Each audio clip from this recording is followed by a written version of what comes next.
What's going on, guys? Hope you guys are having a good day so far. And I wanted to take a look at some of the tendencies of the Seattle Seahawks this year on offense. Because we all think that certain things are going on, but it's always good to look at the data to make sure that your assumptions are actually backed up by something.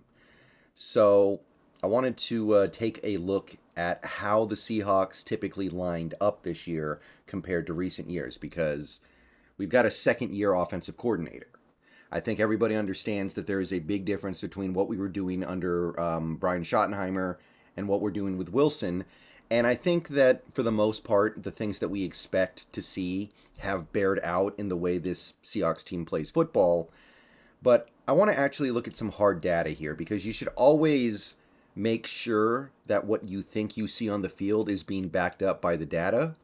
It's a great way to confirm your priors and maybe make you at least question the things that you were assuming that are not the case. So I pulled up from the NFELO app. This is NFELOAPP.com, by the way. Great site if you want to take a look at a lot of this advanced NFL metric stuff. And I wanted to compare the Seahawks' tendencies this year to prior years. And I'm not just talking about stuff like pass rate and run rate. I think we all understand that those things are kind of, it's just based off the situation your team finds itself in. Like in 2020, we had, at least at first, a historically great passing offense with Wilson, Metcalf, and Lockett. But but we also had that terrible defense. So of course you're going to pass the ball more because you have to. In 2021, we had a quarterback who was injured. We had a defense that did eventually start playing at a really high level. We were top 5 in points allowed for a little bit there. So you're going to be passing the ball a little bit less, especially at the end of the year when the running game really got going. So this is more about formations. This is more about the personnel we're using. And it's also about the way in which the plays actually go after the snap. So last year was Waldron's first year as the offensive coordinator. And one thing I said when he was brought in was these are not his players.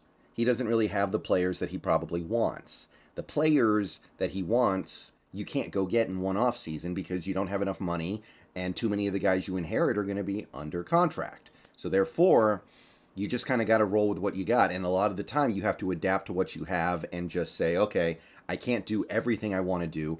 I'm going to do what I can. And hopefully we at least have a decent result. So the first down personnel, and the reason why this site reduces it down to first down only is because first down is a great way to get an idea of what your team wants to do, because first down is almost always first and 10. And if it's not first and 10, it's probably first and 15 or first and 20. But other downs are often dictated by the circumstance. Second and 1, second and 21, that's going to heavily dictate what you're going to do and how you're going to line up. There's a huge difference between how you're going to play situations on third down. Third and 2 is very different from third and 12. And those situations are largely going to dictate your personnel. But first down is kind of like your neutral starting point. So just looking at first downs, which I think is a pretty good idea to get an idea of what your team wants to do if given the choice, bears out largely what we expect. And it shows that with this second year in the Waldron offense, things have changed drastically. And the ability of this team to go out and get players that suit the Waldron offense a little bit better has helped. So last year with Schottenheimer, we ran 11 personnel, one of the higher totals in the league, 57% of the time. 11 personnel, by the way, 1 tight end, 1 running back.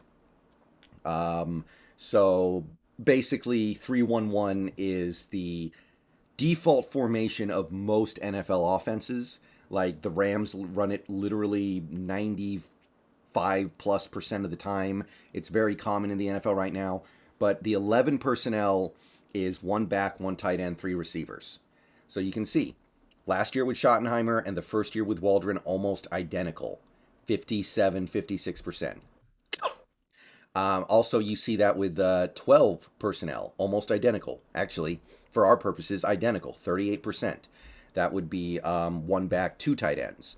So our usage of two tight ends was literally the same. And you can also see, we used a little bit more 13 personnel, which is three tight ends, but not really significant. And basically, in terms of personnel usage, the offense was the same. But what do we do in 2022 now that we've had an offseason to get different players? We have a new quarterback, and now Waldron can really start doing what he wants to do. You can see he drastically changes the offense. We are now one of the lowest 11 personnel usage teams in the NFL, 34%, right at the bottom of the league. I think we're like 29th. We are still about the same in 12, but our 13 personnel has gone all the way up to first in the league, 15% usage of three tight ends. So that's the kind of stuff that I'm talking about. In the offseason, you go get a Noah Fant, and you start to, you get a different quarterback who can utilize a Colby Parkinson a little bit better. Colby Parkinson finally has a healthy training camp, and you're going, okay, I can use my three tight ends now. I have three good tight ends, and they've actually had an offseason together now. So now we can do those things that I actually want to do, and I've talked a lot about how this three tight end offense is hard to deal with, and we use it more than anyone else. Now, not by a lot. The Titans are like right behind us. The Cowboys are right behind us. But we are using the three tight end look more than anyone else in the league. And sometime next week or the week after, we are going to have three tight ends with at least 200 yards receiving. I don't think any other team in the league has that. So we also have 8% of our first down plays in the other group, which is intriguing. Some common other formations that you might see include like might include something like you've got four receivers, so you don't have any tight end, or you don't have a back. So we're seeing more of that stuff. But you can see how drastically things change from year one to year two of Waldron, where that first year you're basically just doing the same stuff. Remember, Pete told us most of the playbook is from the Schottenheimer playbook this first year with Waldron, because you don't have enough time and you don't have the right players to do all the things you want to do. Moving along this, looking at some of the other data here that I find interesting, the shotgun usage. We were one of the most shotgun-heavy teams in the league in 2020, diminished significantly in 2021 with Waldron first year, and then went all the way down to 30% in 2022. So we actually use shotgun less than almost anyone. So we like to line up under center, and there's also another less common formation that we're using a lot more under Waldron, which I'll get to in a second here, but you can see single back stuff is down significantly from the last 2 years after going way up last year. And you can also see that we're going empty more than we ever have before. And I always think of like an empty formation.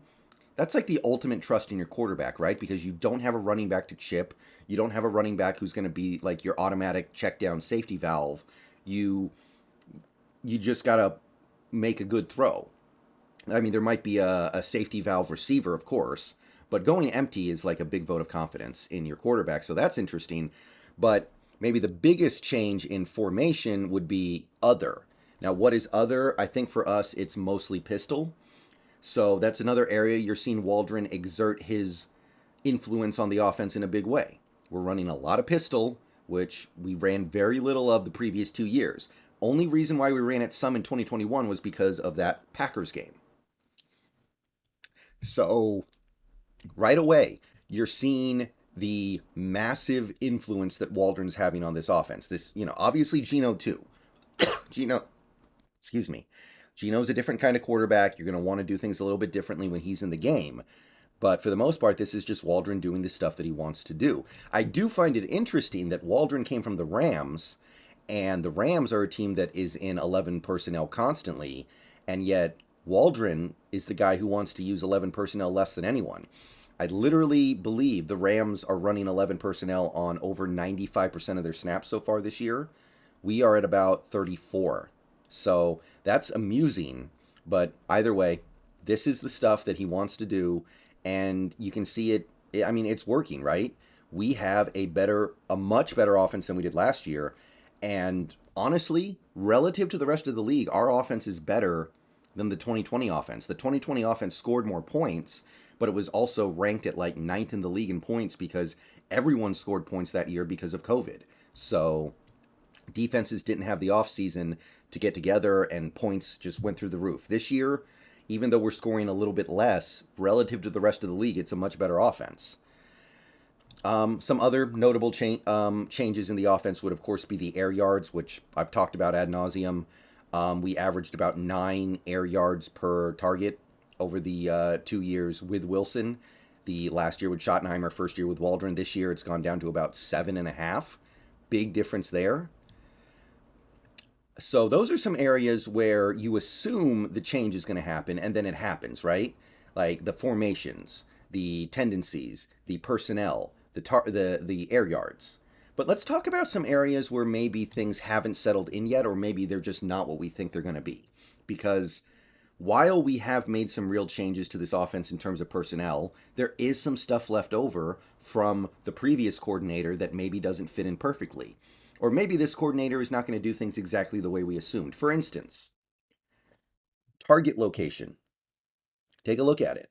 It's basically not radically different usage of the middle of the field this year so far with Geno. That's not what I would have expected, right?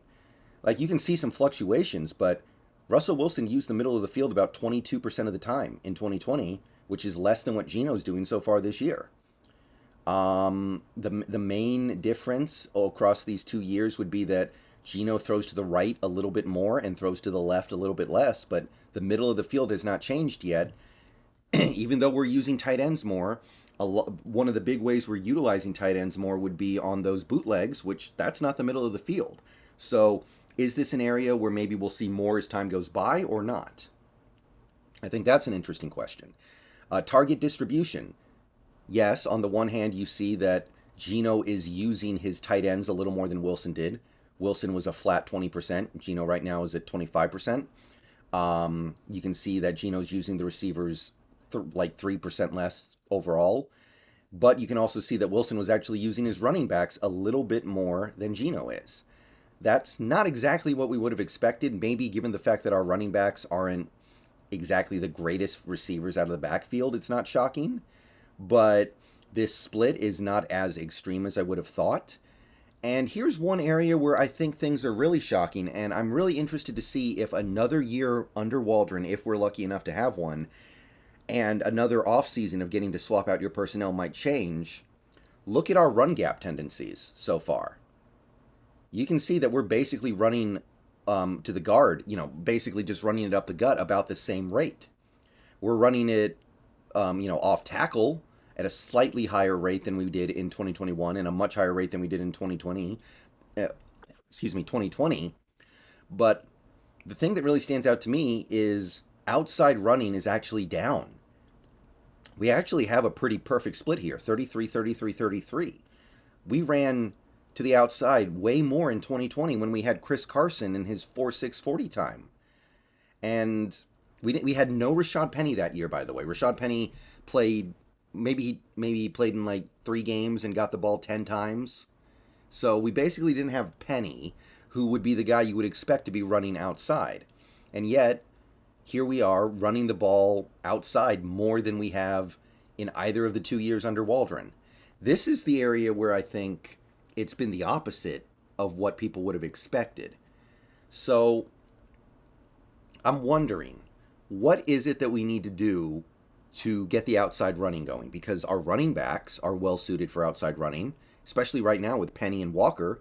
Now, I know Penny's out, but when Penny's in, that's his thing. We also know we want to run fly sweeps, but we're just not really doing it. Is it going to take an overhaul on the interior of the offensive line a little bit with a new center and maybe a new right guard? Because Austin Blythe was brought in because it was believed that he would be good at that kind of stuff. And yet, here we are, we're basically running inside the tackles more than we ever have. So this is an area that I wonder if things are going to change significantly in 2023 when you have one more offseason to go really get the exact kind of personnel that you want. Maybe Austin Blythe isn't the guy you thought he was going to be. But this is an area where I suspect the team wants to do something and simply just can't do it. Hopefully it gets better next year. Let me know what you guys think about all this. I think looking at this data is really interesting. It's really illuminating.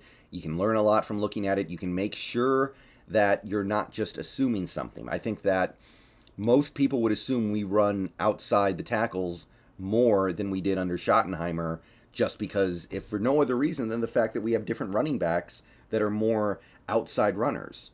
And yet the percentages have gone down significantly. We ran to the outside more than anything else in 2020 when Chris Carson was our primary running back. So that doesn't really compute to me. It makes me wonder about this offensive line personnel. Maybe we just need one more offseason to get it right. But a lot of this stuff makes sense, right? We're using 13 personnel more than anyone else. I think we're probably using pistol more than anyone else. We're using 11 personnel less than any team except for like the Ravens and one or two other teams. And you can see where being different is helping. At the end of the day, we have the 4th offense in the league. We have the number 4 offense in the league by points. So being unusual is working. We are doing things that other teams are not expecting. And for the moment, it is serving us very well. Just wanted to take a look at the numbers to get a really strong idea of what I mean when I say that. And in some areas, you can see that bared out, but in other areas, you feel like maybe there's just a need for a different kind of player. Not even a better player, just a different kind of player. All right. See you guys later. Go Hawks.